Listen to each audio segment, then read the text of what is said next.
Hello guys and welcome to a new brand video, and today I'm going to show you how to link pages together in Adobe Dreamweaver.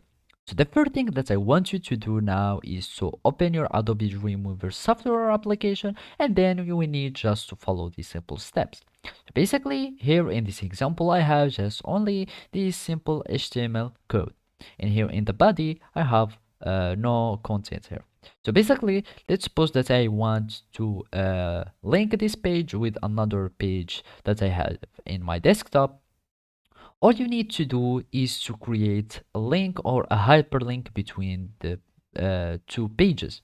So basically, we are going to add or insert a hyperlink. To do so, we need just to go to Insert menu or tab and search for hyperlink and add a text that you want to be displayed for the hyperlink and go to link, browse your page in your desktop and search for the page that you want to link. Then you will need just to click on OK, and as you can see, a link is being setting up, and then you will find that your link or the link that you want or the pages are linked now.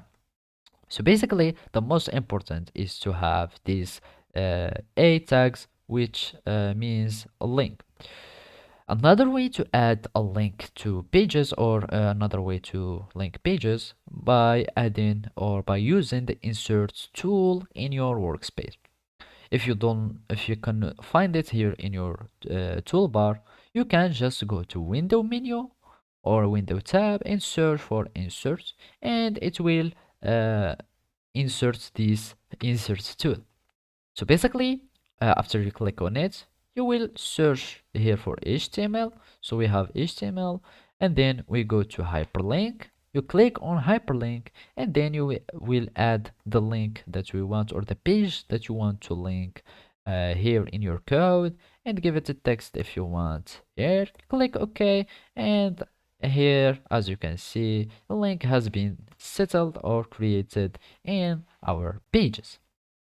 So basically, this is how you can link your pages in your code or your website using the Adobe Dreamweaver. Thank you for watching and see you next time.